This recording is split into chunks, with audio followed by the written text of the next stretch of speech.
ayat yang keempat ya, yang akan kita bahas hari ini adalah A'udzu billahi minasyaitonir rajim. Fawailul lil musallin. Ini karakter yang ketiga. Jadi orang yang mendustakan agama itu adalah eh, orang yang sholat. Nah, bagaimana sifat orang yang sholatnya ini? Ya, apakah semua orang sholat itu diancam dengan fawailun, ya, dengan kecelakaan? Ya.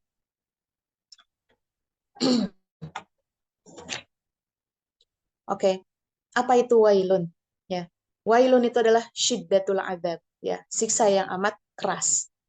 Ya, maka siksaan yang amat keras bagi orang-orang yang sholat. Tadi jelaskan di sini, ya, tidak semua orang yang sholat diancam dengan syiddatul adzab, diancam dengan siksa yang sangat sangat keras ini. Tapi siapa? Alladzina hum an sholatihim sahun. Orang-orang yang lalai dari sholat mereka. Nah, ayat keempat ini, ya, di antara sababun nuzulnya, sebab turunnya ayat keempat ini adalah diriwayatkan dari Ibnu Munzir bahwa Ibnu Abbas mengatakan bahwa ayat keempat surat Al-Maun, ya, turun mengenai kaum munafik, ya. Ini berkaitan dengan orang-orang munafik, di mana orang munafik itu ketika bersama orang muslim, mereka melakukan sholat dengan sebaik-baiknya sholat, ya, seperti kaum muslimin yang lain. Akan tetapi ketika mereka sendirian, mereka meninggalkan sholat. Mereka tidak menunaikan sholatnya. Ya, jadi bisa difahami, ya, dari sababun nuzul ini bahwa yang dimaksud dengan orang yang sholat di sini, yang dimaksud dengan ancaman bagi orang yang sholat ini adalah bagi orang-orang yang munafik, ya, orang-orang yang eh, pura-pura, ya, pura-pura Muslim, ya, pura-pura Islam, ya, dan dia pura-pura, semuanya penuh kepura-puraan, ya, pura-pura sholat, pura-pura zakat, gitu ya. Akan tetapi ketika di belakang, ya, hatinya itu sebenarnya tidak mengakui, gitu, ya. Maka yang perlu digarisbawahi di sini adalah alladzina hum an salatihim sahun. Di sini ada an salatihim, ya. Eh, lalai itu, sahun itu lalai, ya. Jadi ada sahun eh, an sholah, sahun an. Di saat ada huruf an, sahun an sholah itu eh, adalah lalai dari sholat. Jadi dari mengerjakan sholat mereka tidak mau, gitu, ya. Ada sahun fis sholah, gitu, ya. Kalau sahun fis sholah, gitu, itu adalah lalai di dalam sholat. Jadi ketika sholatnya, gitu, maka eh, kita mengenal adanya sujud sahwi, ya. Nah, kalau di sini di ayat ini menggunakannya kata an, ya, an. Mereka lalai, mereka malas aja melaksanakan sholat, gitu, ya. Jadi untuk orang-orang yang malas melaksanakan sholat berarti ada indikasi, ya, kemunafikan di dalam hatinya, ya. Nah, jadi ada sahun an sholat, ya, lalai dalam mengerjakan sholat, ya, dia belum sholat, ya, belum sholat. Tapi menuju sholatnya itu lama banget, seperti kura-kura gitu, ya, kayak males gitu, ya. Ada sahun fi, ya, ini pakai fi, ya, sahun fi sholat, ya, lalai atau lupa ketika sholat. Nah, kita lupa kan, misalnya lupa rokaat atau lupa misalnya duduk di antara dua sujud, gitu kan, ya, atau lupa tasyahud awal. Nah, itu sahun fis shalah. Nah, maka dari sini kita tahu bahwa huruf di dalam Al-Quran itu mempunyai andil yang begitu besar, karena perbedaan penggunaan huruf itu akan berbeda juga kepada kepada maknanya, ya. Sehingga ketika ada perubahan satu huruf pun dalam Al-Quran itu akan terdeteksi. Nggak gini gitu, karena kalau sahun fi sholah, misalnya alladzina hum fi sholatihim sahun, misalnya ya di ayat ini, misalnya di surat ini, fawailul lil musallin, maka celakalah bagi orang-orang yang sholat, misalnya ya. Kemudian ada yang lagi ngafal Quran, ya, kemudian dia lupa alladzina hum fi sholatihim sahun. Pasti orang yang paham nggak, bukan fi tapi an, ya. Atau misalnya ada orang yang sengaja, ya, yang sengaja merubah annya dengan fi, ya, itu juga akan ketahuan, ya. Coba bisa dibayangkan kalau menggunakan huruf fi, ya, kita kan suka lupa di sholat, ya. Namanya juga kadang ketika sholat itu selalu hadir semua yang dipikirkan sebelum sholat, makanya kadang suka lupa gitu kan, suka lupa ketika sholat. Kalau seperti itu, kita akan masuk kepada ancaman syiddatul adab, ya, siksa yang begitu keras, gitu. Sedangkan Allah itu, ya, Allah itu kan eh, seperti menitipkan sifat lupa ke kita, gitu, ya. Makanya al insanu maha apa kul apa kullu bani adama khotoun, gitu ya, atau al insanu mahalul khoto wan nisyan, manusia itu tempatnya salah dan lupa, gitu. Jadi lupa itu sesuatu yang eh, biasa di manusia itu, ya. Jadi kalau ketika lupa itu, ya, diancam dengan apa namanya, diancam dengan siksa wail, ya, wail, siksa yang berat. Ini sepertinya kontradiktif, gitu ya, dengan hadis lain, gitu. Nah, maka di sini sahwun anis sholah, gitu ya. Mereka untuk melaksanakan sholat aja lalai, ya, males, gitu ya. Hari zuhur sholat, misalnya asar enggak, gitu ya. Jadi sholat tahu deh, ini sholat, ini enggak, gitu. Sholat dan juga sholatnya bukan karena Allah, gitu ya. Nah, kita akan bahas. Kemudian sahun. Nah, sahun itu biasa diartikan dengan lalai, gitu ya. Sahun itu biasa dengan lalai. Di sini apa saja sih indikasi lalai? Ya, indikasi lalai dalam sholat. Nah, ini yang pertama adalah man akhara salatahu an waqtiha, ya, yang suka mengakhirkan sholatnya dari waktunya, ya. Maka adhaballahu al barakata fi umurihi, maka di sini Allah akan menghilangkan keberkahan urusannya. Waktunya tidak berkah, gitu kan, ya. Kemudian usahanya tidak berkah, maka terjawab ketika kenapa misalnya usaha saya selama ini, gitu ya, padahal durasi kerja itu sudah ditambah, akan tetapi kok hasilnya segini-gini aja, gitu ya. Bahkan mungkin tidak bisa memenuhi kebutuhan hidupnya. Oh, mungkin Allah hilangkan dari keberkahannya, gitu ya. Atau misalnya kenapa waktu ini berjalan begitu cepat, ya, padahal saya tidak melakukan apa-apa, gitu ya, yang ini nggak selesai, yang ini nggak selesai, pekerjaan masih menumpuk, begitu kan. Oh, mungkin Allah cabut keberkahannya. Disebabkan oleh apa? Disebabkan dia selalu menunda-nunda sholat, ya. Mudah-mudahan kita semua dihindarkan oleh Allah, ya, dari poin yang pertama ini. Mudah-mudahan Allah menjaga giroh kita semua untuk bisa melaksanakan sholat pada waktunya. Amin ya robbal alamin. Yang kedua adalah as-sahau an adaiha. Tadi ya, lalai dalam melaksanakannya. Itu juga sama. Yang ketiga adalah yusolli. Ini yang sering kita rasakan, ya. Yusolli walakin jami'a mushkilatihil yaumiyah ja'at fi sholatihi. Dia sholat, tapi ketika sholat, ya, semua permasalahan atau pikiran atau urusan yang dia pikirkan itu sama-sama hadir dalam sholat. Jadi bukan hanya dirinya yang sholat, gitu ya, tapi pikirannya pun, ya, dan isi pikirannya pun ikut ikut sholat. gitu ya, ikut hadir dalam sholat ya, sehingga inilah yang seringnya menyebabkan kita lupa rokaat. Ini udah 2 rokaat atau, nah makanya terkadang di hadis itu ya, kadang kita tuh lupa itu rokaat kedua dan rokaat keempat gitu. Ini udah 2 rokaat atau satu ya?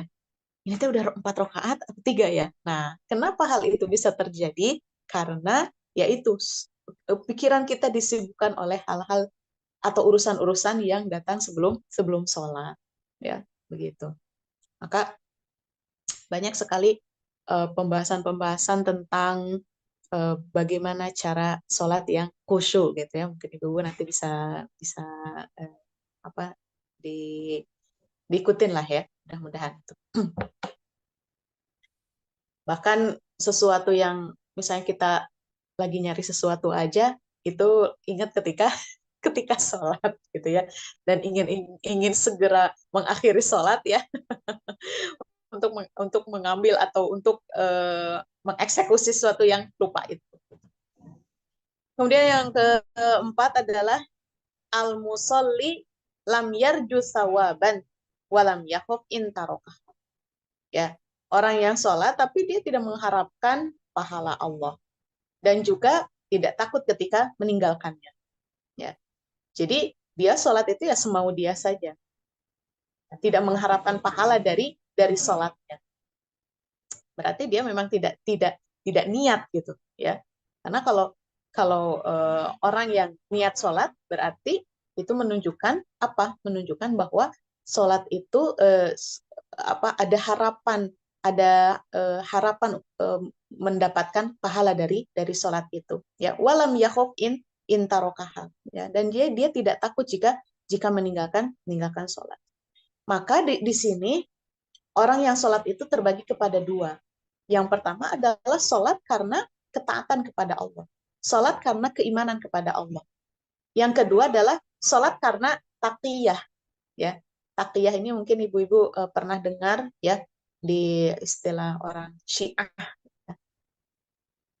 Orang Syiah itu ada taqiyah, ya, dia untuk menutupi identitasnya, ya, bahwa dia itu Muslim gitu. Ya, padahal dia orang Syiah misalnya, taqiyah, ya dia ikut sholat gitu kan, ini padahal sholatnya itu bukan karena ketaatan kepada Allah, ya, tapi supaya orang tidak mengatakan bahwa dia itu Syiah atau bahwa dia itu orang orang munafik gitu. Nah itulah eh, sholat yang dilakukan oleh orang-orang munafik, ya, yang tidak mengharapkan pahala dari sholatnya, dan mereka juga tidak takut untuk meninggalkan sholat, ya.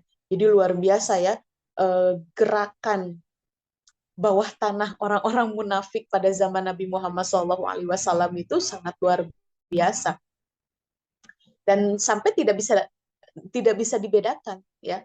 Rasulullah SAW pun tidak bisa membedakan mana orang-orang yang Muslim, mana orang-orang yang munafik, ya. Hingga di perang Tabuk, kalau tidak salah ya, di perang Tabuk Allah bukakan semuanya, ya. Allah bukakan mana orang-orang yang munafik, mana orang-orang yang benar-benar Muslim, ya. Di surat At-Taubah, ya, di surat At-Taubah itu kan, At-Taubah itu dinamakan juga surat Al-Fadhihah. Al-Fadhihah itu eh, surat membuka tabir, ya, membuka tabir kebenaran, di mana di surat At-Taubah itu Allah menjelaskan siapa-siapa saja orang munafik, ya, dan diperlihatkan kepada Rasulullah SAW, ya. Kemudian asahu di sini, ya, lalai di sini itu juga bisa termasuk adalah orang-orang yang alladzina la yutimmuna ruku'aha wala sujudaha wala yatma'innu fi salatiha, ya. Orang-orang yang tidak menyempurnakan rukunya, sujudnya, dan tidak tumak nina. Jadi mungkin ibu-ibu pernah melihat ya, ada orang yang sholat tuh begitu ekspres, ya, rukunya tidak sempurna gitu ya, ya entah entah baca atau tidak gitu ya. Ini makanya termasuk layak biha walayadkur. Jadi di sholatnya itu tidak baca apa-apa, tidak zikir apa-apa gitu. Itu juga termasuk pada as-sahwu, ya.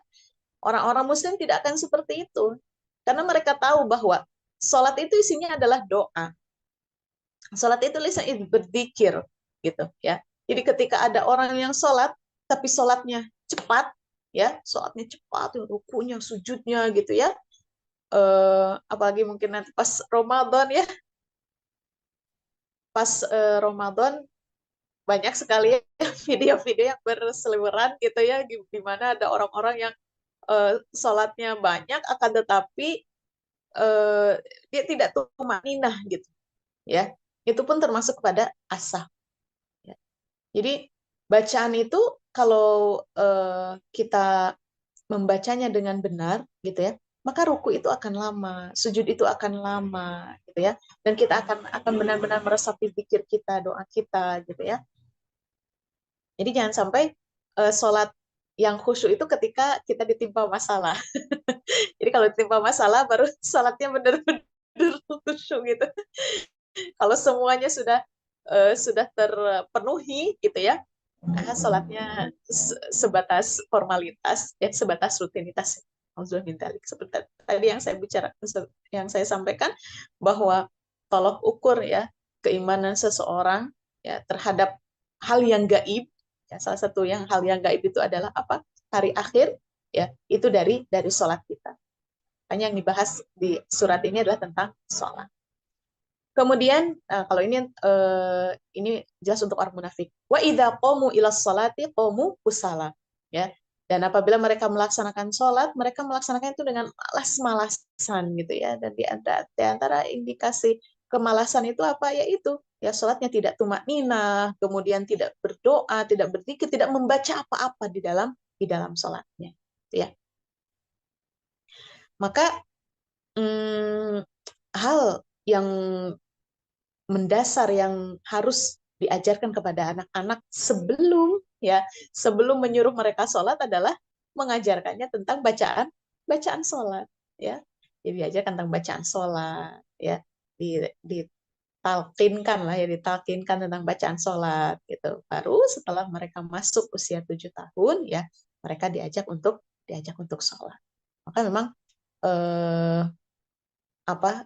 standarnya itu adalah 7 tahun gitu ya, awal mula garis ibadah, garis belajar itu di tujuh tahun ya. Jadi kalau uh, orang munafik itu ya, orang munafik itu sahunnya, lalainya itu bukan lalai karena bisikan setan. Kalau kita bisikan setan gitu, gitu ya, semua dihadirkan gitu kan ya. Nah, tapi kalau sahunnya orang munafik, lalainya orang munafik itu apa? Sahutarki, ya, meninggalkan sholat. Dan juga apa? Waltifatin anillahi ta'ala, dan menjauh dari Allah. Jadi yang maksud dengan sahun di ayat ini adalah sahun anis sholah ya, pakai huruf an. Jadi sahunnya apa? Sahutarki, ya, memang mereka ingin meninggalkan aja ya. Jadi bukan berdasar keimanan, bukan gitu. Dan memang di hati mereka tidak ada keimanan kepada Allah gitu ya. Jadi mereka akan sangat-sangat berat sekali untuk melaksanakan sholat ya. Nah, tapi kalau sahun fisolah ya, itu adalah lupanya orang-orang iman, orang-orang yang beriman gitu ya. Jadi tadi kadang lupa rokaat ya, ada lupa berapa rukun sholat gitu ya, maka dianjurkan untuk sujud sahwi ya. Bahkan ada ya, mungkin ini ibu-ibu juga merasakan ya, ketika ibu-ibu sedang menghafal Al-Qur'an ya, kemudian di murojaah di sholat ya, dipakai di sholat, biasanya kan fokus fokus ke bacaan ya, fokus ke hafalannya. Yang seringkali eh, menyebabkan kita lupa rokaat. Pernah ada yang mengalami saya kira eh, itu nanti rokaat kedua surat apa ya, setelah ini ayat apa ya, jadi fokus ke bacaan yang akan dibaca, atau fokus menghayati bacaannya ya, sehingga terkadang lupa ini udah rokaat berapa ya, meskipun itu jarang seperti itu jarang ya, tapi itu terjadi ya, itu terjadi, dan itu tidak mengapa, tinggal sujud sahwi saja. Karena Rasulullah SAW pun ketika beliau benar-benar hanyut dalam zikirnya, ya, dalam doanya, dalam bacaannya, ya, beliau lupa di dalam sholat, gitu, ya. Baik, itu yang pertama, ya. Jadi orang yang sholat yang diancam itu, ya, yang diancam dengan syiddatil adzab, dengan siksa yang sangat keras itu, yang pertama adalah alladzinahum an sholatihim sahun. Orang-orang yang dari mengerjakan sholat itu mereka lalai, malas, gitu ya, terpaksa, ya, bukan disebabkan karena taat kepada Allah, gitu. Nah, yang kedua apa? Alladzinahum yurauna. Itu orang-orang yang sholat itu ingin dilihat, ria, ya.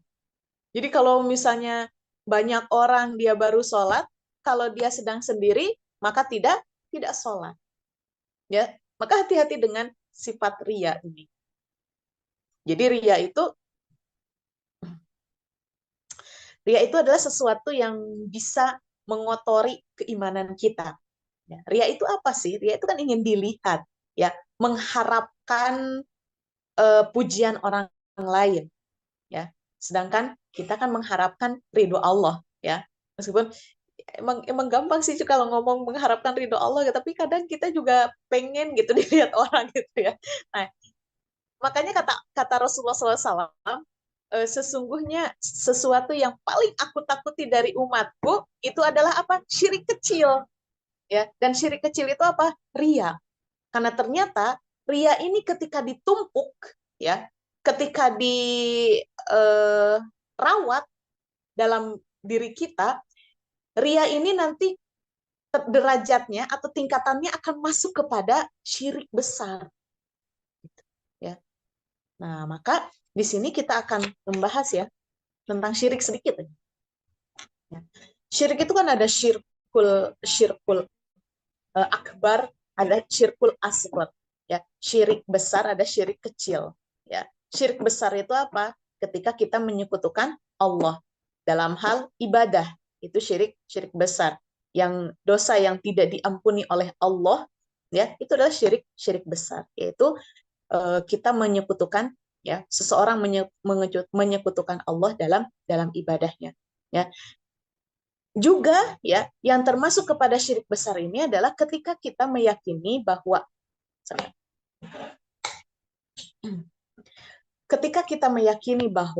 ya, ada seseorang yang memiliki kekuatan, ya, dan memiliki fungsi seperti Allah.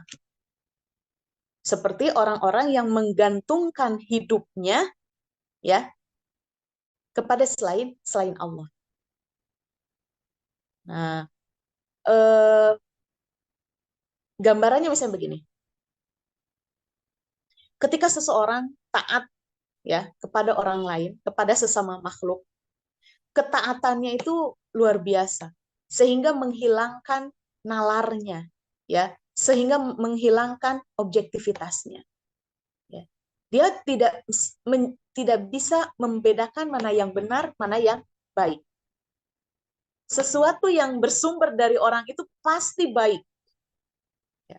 Sedangkan manusia itu tidak selalu baik, ya, pasti aja ada kesalahannya. Tapi ketika karena misalnya orang itu, ya, membantu kita, ya, kemudian menghidupi kita, memberikan ini itu, gitu ya, sehingga apapun yang dia suruh, meskipun itu ber kontradiktif dengan aturan Allah, dia ikuti. Nah, itu pun sudah termasuk kepada syirik.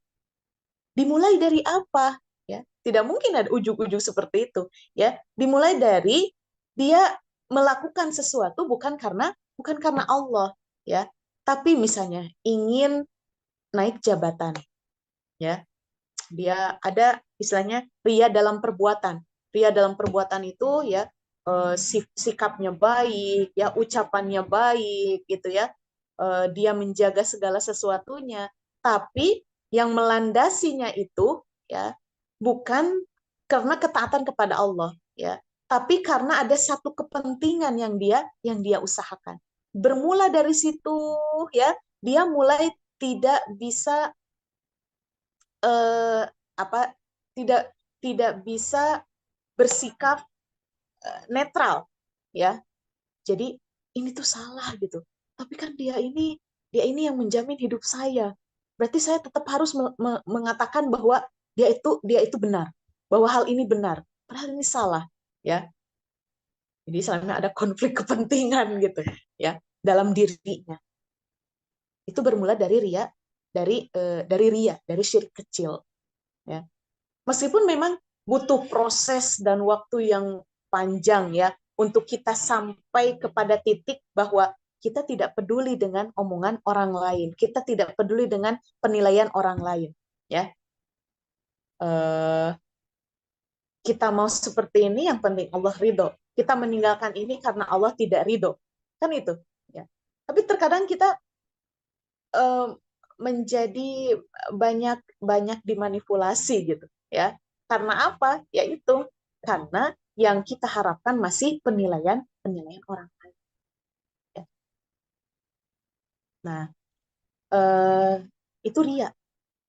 Jadi ria itu termasuk kepada syirik syirik kecil. Tapi yang namanya kecil ya seperti kerikil lah ya. Seperti kerikil, kalau kerikil itu sudah memenuhi hati, ya maka akan menjadi besar juga ya. Jadi kita juga meminta kepada Allah, ya berdoa kepada Allah, gitu ya. Semoga semua langkah kita, semua yang kita kerjakan, semua yang kita ucapkan, semua yang kita niatkan, ya itu hanya semata-mata karena Allah, gitu. Mudah-mudahan Allah selalu membimbing kita, ya dengan cara apapun, dengan cara yang terbaik dari Allah, gitu, ya. Nah, allazinahum yurauna. Jadi itu dua sifat orang sholat yang diancam oleh Allah. Yang pertama adalah orang yang lalai dari mengerjakan sholat dan orang yang mengerjakan sholatnya itu karena ria, gitu ya. Ayat yang terakhir ya, ciri orang yang mendustakan hari akhir ya, yaitu wayamnaunal maun, dan mereka enggan memberikan hal-hal yang kecil, hal-hal yang sepele ya. Jadi al-maun itu artinya asal asal arti asalnya adalah al-inau, bejana ya, bejana. Nah, secara umumnya ismun limana fi'il bait ya. Nama untuk eh, apa limana fi'il bait itu nama untuk perabotan rumah atau sesuatu yang dibutuhkan oleh manusia. Ya. Ini maksudnya al-maun ini di sini ya, ayat ini yamnaun al-maun, enggan memberikan hal-hal yang sepele itu karena syiddatul bukhli ya, karena kekikirannya yang sangat luar biasa. Sehingga ketika ada orang mau minjem mangkok pun nggak dikasih. Hanya mangkok misalnya. Ya biasanya kalau kita hidup bertetangga gitu kan, sebenarnya oh boleh minta garam gitu kan. Garam kan ya maksudnya satu hal yang banyak tapi murah kan gitu. Ini mau minta garam, duh maaf ya nggak punya, padahal mungkin di rumahnya ada gitu ya. Nah kita bisa gambarkan, ya Allah apalagi kalau minta yang banyak, kalau minta yang lebih berharga, kayaknya nggak mungkin gitu dia ngasih. Untuk hal kecil aja gitu, dia pelitnya luar biasa gitu ya. Nah itu maksudnya wayam nauna ma. Jadi di sini ya, di orang-orang yang mendustakan agama ini ya ada kaitannya, dan yang banyaknya ini kaitannya dengan hablum minanas ya, dengan muamalah kita dengan sesama ya. Jadi intinya di sini adalah tentang apa?